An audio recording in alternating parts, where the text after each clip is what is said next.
Hello and welcome to Behind the Bearcat. This is the podcast where the Northwest Missouri State University Career Services Office chats with Northwest faculty, staff, students, and alumni to hear about their career journeys, how they got to Northwest, and how they became Bearcats. I am Northwest Internship Coordinator Travis Kline. And I'm Hannah Christian, the Assistant Director. And today we are welcoming Mondesi Gutierrez, who is the Graduate Assistant for Career Services and currently a graduate student doing an MBA in General Management. Thanks for being here, Mondesi. Thanks for having me. It's great. All right, let's jump in. Okay. How'd you become a Bearcat? I like to start with this with students. Where are you from? I'm originally from San Diego, California. Played junior college baseball in Orange County at Orange Coast College.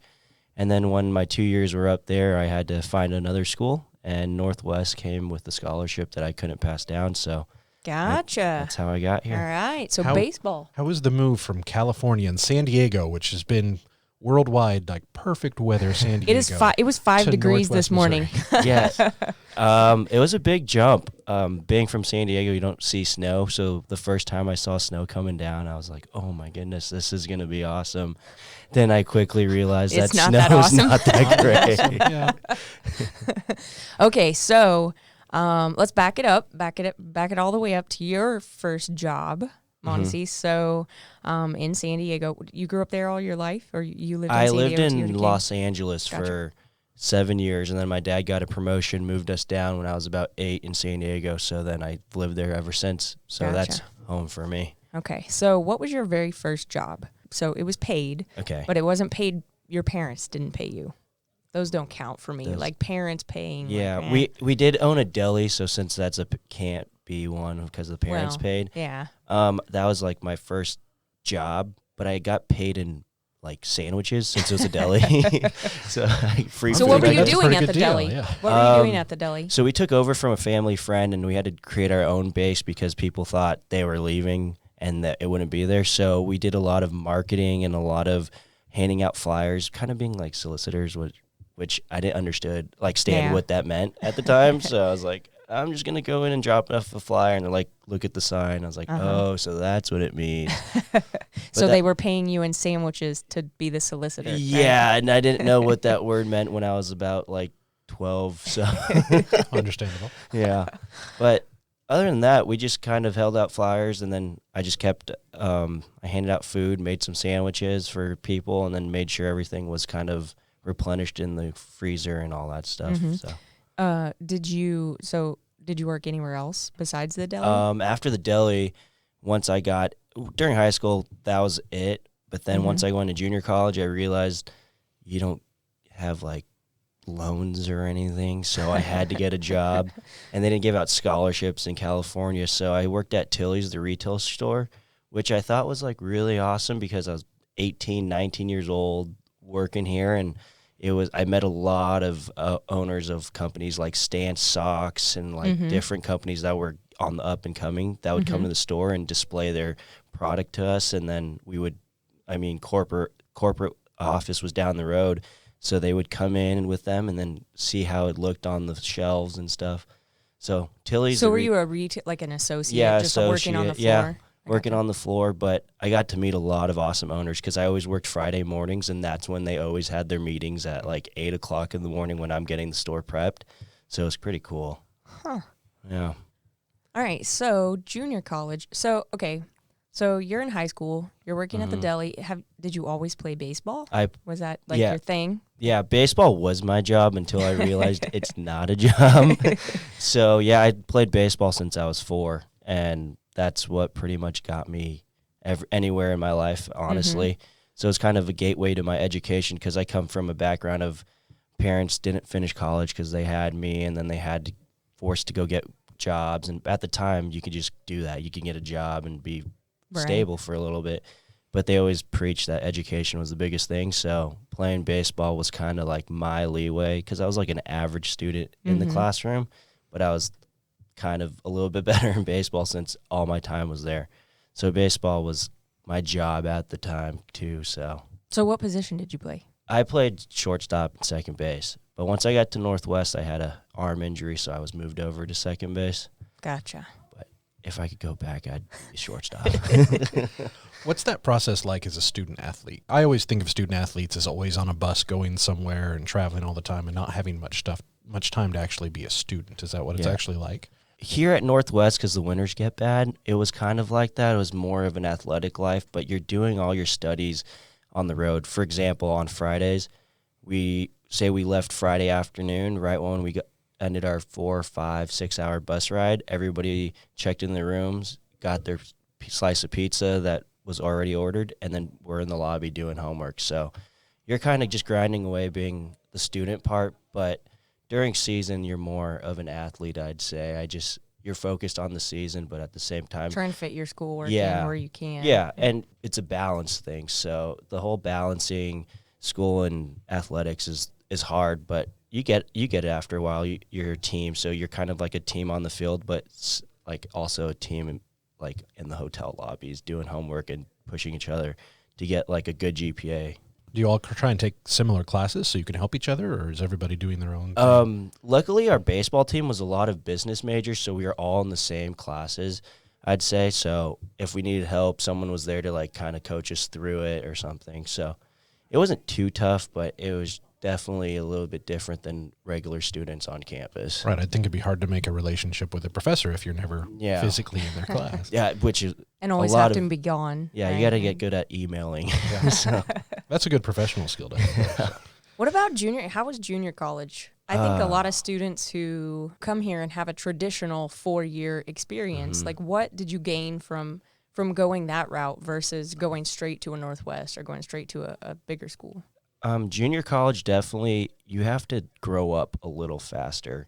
I didn't have they have like meals on campus, but it's out of your pocket. There's no like type of dining stuff or anything. So you have to learn how to budget your money wisely.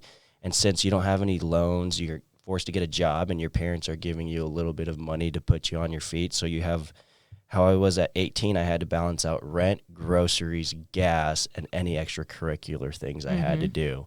And then we had to buy all our books, which Northwest was nice. You get all included plus a laptop. You don't realize that's a bonus, and so you have to buy your own books. Yeah, and then at the time I was spending like $300-$400 on books, and that was just renting them. Mm-hmm. So it just kind of, junior college makes you have to grow up a little bit faster, and it's like kind of at that stage you're trying to find yourself as a young adult. It's your first taste of freedom, but that was like a different type of freedom for us. It was more like a young adult acting like a grown-up already. Mm-hmm. So let's hop back to Tilly's. Mm-hmm. So how did you get that job?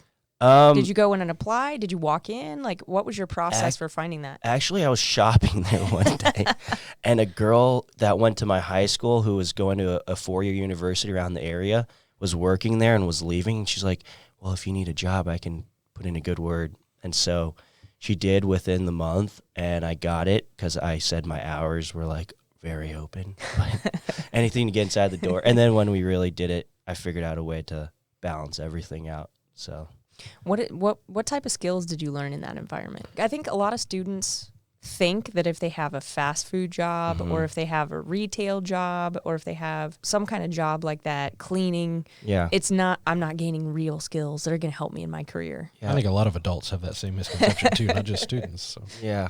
Working as a retail associate, especially at the hours I did, I was usually the morning and then the night hours. So in the morning, it's a lot of staging and getting everything prepped for the next, like for the day. And you're looking at like what other stores are selling and seeing what inventory you have. So a lot of like the behind the scenes, like a lot of stuff on the computer, researching what other Tilly's in the area has just to see if you need, like if we didn't have a size, if we could put it on hold at another store. So that was one. I thought I was just going to go in there and fold clothes and then just check people out. But it was a lot of presentation, inventory checks. We were the flagship, which corporate was right down the road. So our store had to always look good, right? Yeah, look good. We had to be on our A game.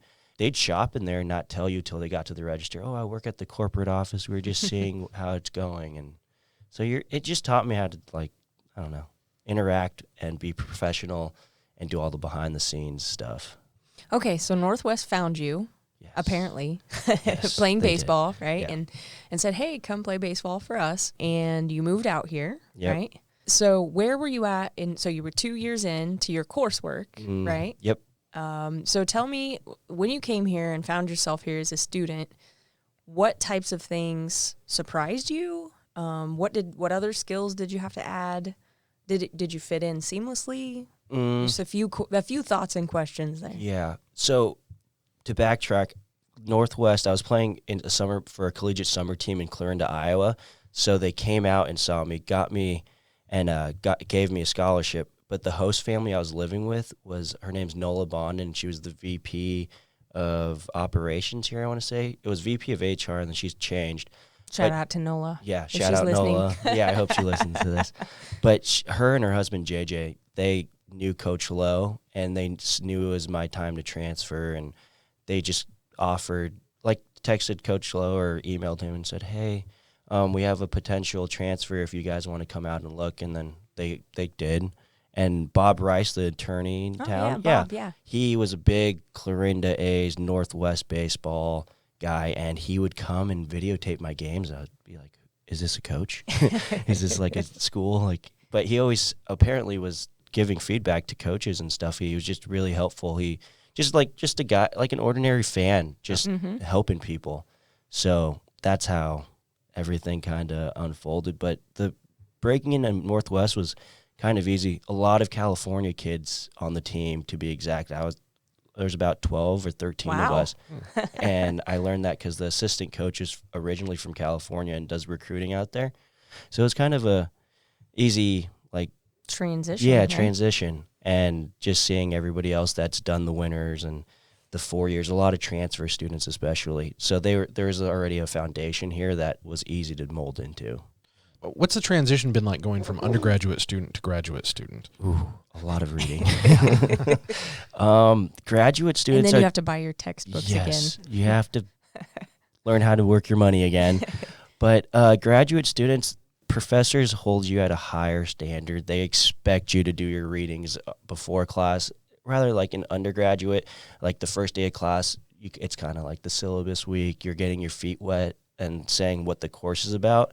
But like in graduate levels, it's very, here's chapter 1. We're getting right to it. And you're like, oh my goodness, this is going to be a tough semester. But you're not forced to be in class, I'd say. You're there because you chose to do your extra higher education.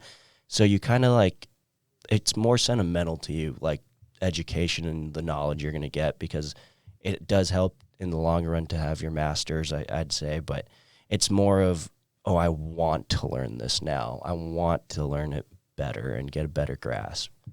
So that's my take as a grad student. And what's the career goal at the end too? MBA is kind of a wide open field. Yeah, it's a very wide open field. Can I ask, what was your undergrad in? It was also business management, right? Yeah. So my dad is a manager for a pest control corporation down in California, and he's worked his way up, and he's a very good manager. So growing up, I've always seen him manage people, and that's what I want to do. I feel like being on a baseball team and seeing my dad be a manager, I think I could be a very good manager. I don't want to do anything in sales. I can't cold call people all day, but I could tell people to cold call, which would be a little better. So I can manage a route. I'd rather manage people and have a routine of stuff. So my end goal, which is very random, is to be a pest control, like a corporate pest control manager / regional manager, because my dad's very familiar in that field already. And it's just, I don't know, there's always a need for pest control. So that's a good point. Yeah. So it's a recession-proof job, I'd say. So it would be a good fallback. Talk to us about internships. Have you had internships? Mm-hmm. Yep. I've had 3 internships, and 3 of them have been through Northwest. So I met Budget Rental Car 2 or 3 years ago through the career fair, and worked for them in Kansas City, which was awesome. I got to live in Kansas City all summer doing an internship, and they paid very well. But it was rigorous work, but it teaches you like what you want to do in life and what you don't want. And my other internship was in the Office of Admissions here at Northwest, which I was working with the international advisor. So just to convert a lot of different grading systems and scales from different countries was very interesting to me. Like we would have kids from Nigeria and especially India and, you know, all those other places trying to come in and seeing, like it gave me a bigger like vision of how hard it is for other students to actually come to Northwest. So that internship was very humbling, and seeing what those kids are sacrificing. So if I see international students on campus just doing an internship with the admissions, I feel connected to them. And so that was the second How'd you internship. get that one? I got that one through NOLA, because I needed another internship, and she knew that they were looking for someone. So that they counted as my internship there. And then ADP, Automatic Data Processing, I actually got that one through LinkedIn. So I applied. Did you reached out or applied through LinkedIn? Yeah, I applied through it, and I was looking for places in Omaha, and I almost was just going to work at a gym all summer. But then ADP posted something, and I was like, oh, I got to do this. So I emailed them, and then I knew someone that worked there, so she kind of helped me in the inside of part of it. What was that? What did you do at ADP? Cold calls. So that's how you know you're that's it's very tough. But I respect everybody in sales and cold calling. You can do it, but it's just something I wouldn't want to do all day. Making 100 calls a day was not fun. And I think, so maybe a little background or insight into that. So you work in our office. We hired you. We'll talk about that here in a second. But I think one of the things that students don't understand is that when you get to the next level of hiring, if you've already been an intern and you've already done the cold calling, you get respect points from an employer for having the experience of having done cold calls. And I think students don't understand like the level of respect that we have for people who have actually been through that process, because it is something that you experience, and maybe you don't like it, but it's a great experience to have. Yeah, I could do it. It's just tough. I'd rather have something more with like a base and a routine rather than just seeing if it's going to work or not. Yeah. So.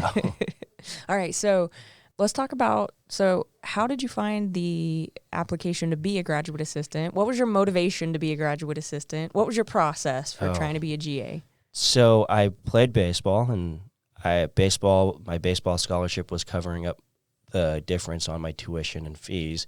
And then once I had to end my career because my playing eligibility was done, I like to say I retired.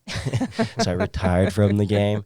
But then I realized that I had to start my master's already for that season, and I wanted to complete it. So then I was looking for graduate assistantships. So you had already started your master's with eligibility left. Yeah, okay. My senior year, I started my master's in my last season of baseball. And once that season ended, I still had 2 more semesters of grad school left. And I was like, I already did some. Let's just get it done. So I started looking hard for graduate assistantships, and I checked every day. That's key, right? Yes. I mean, they update the job description or the job titles every day. Every day. There's some where I didn't qualify. Like, for example, I didn't have a liberal arts or degree for the library to do like the writing center, but other places on campus, my degree fit. And so as soon as I saw one that could fit, I just applied as fast as possible and made sure I was on top of it, checking every day. How many graduate assistantships do you think you applied to, or did you apply to? Probably at the time where I could fit in was about 4 or 5, but they were waiting for my GRE score to get in because I was undecided my first semester since I didn't have time to take the GRE. And so while I was waiting and applying, my GRE score was just backed up, even though I knew I was in the grad program. I just had to wait. So that was the most stressful part of it. So you found it, you applied, and then, of course, we called you, right? Yes, and said, I was so happy. I think there's a key part missing here, though. You've mentioned before, like you had a connection in NOLA. You mentioned at ADP, you had a connection there. Yeah. You had a connection with our office, too. You don't remember? Sebastian. Oh, my God. Shout out Sebastian. My old roommate. Oh, I almost forgot. Yes. And I told him I was going to apply for it. I didn't know if he was actually going to give you guys a call. I didn't know if he was going to be like, yeah, I'll give him a call. or shoot him a text, and I think he did. Yep, good old Sebastian. So Sebastian, Yeah. for a little background, used to be a career ambassador in our office, Yep. and kept in touch, kind Yeah. of keep in touch if you know people you work with. And so he had said, hey, my old roommate's going to apply for the graduate Yeah. assistant job. So we were like, okay, there's a little bit of a shout out to Sebastian again. Yes. But so we were like, all right, we're looking for his application. And we get a lot of applications from a wide variety of students. Mhm. But I think it's important to understand on a graduate assistant level that you're doing a different type of and a different quality of work from a student employee. Yeah. So can you talk about how does that differ? Not that you were ever a student employee, Mhm. but what do you think is the difference? What do you see? You work in an office. Yeah. We have 12, 13 student employees. Yeah. What's the difference between being a GA and being a student employee? So taking my internship at admissions, because I felt like I was kind of a student employee, Mm-hmm. they had like things for me to do already. Like they had a set thing like, oh, today you're going to be going through and sorting out acceptance letters and rearranging this and that. But with a GA, like with Jill, she just says, hey, I want you to figure out a plan of how to get more students to come to career day. It's more independent work, and you just have more responsibility as a grad student. And they just kind of expect from all your past experiences to like already kind of come up with a plan.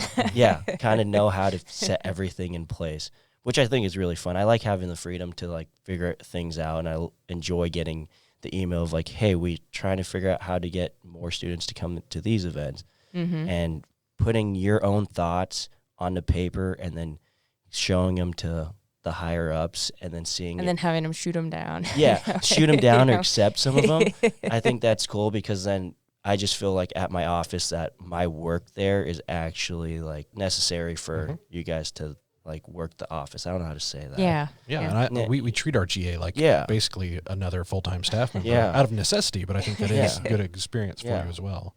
Yeah, definitely more project-based work than task-based. Yes, more project. That's it. More project rather than just task every day. Right. And I think that's a good... So we've had some feedback also from like professional advisory boards in different areas. And some of the things that we hear on a regular basis are, you have to manage information on your... Like all the information comes in at you. Yeah. You have to manage it. So they give you a task and then all the information dumps on you. And if you haven't had the experience of having to come up with your own plan or do the research for your own plan or manage all that information prior to getting a full-time job, we've had several advisory board members say, we need you to help the students gain some of these skills because they struggle with that information overload or that lack of direction. So, but it's important to be able to come up with those ideas or be able to justify, I have this plan, this is how I came up with it, what do you think? And then to be able to take that feedback and modify, right? That's a super important skill. I don't know what to call it, but what do you call it? Planning, building, creating things, right? Yeah, and you got to learn how to take criticism well. Yeah, that's a good point. Yeah. Well, and to drive your own work day as well. I think Drive your own wagon. Yeah.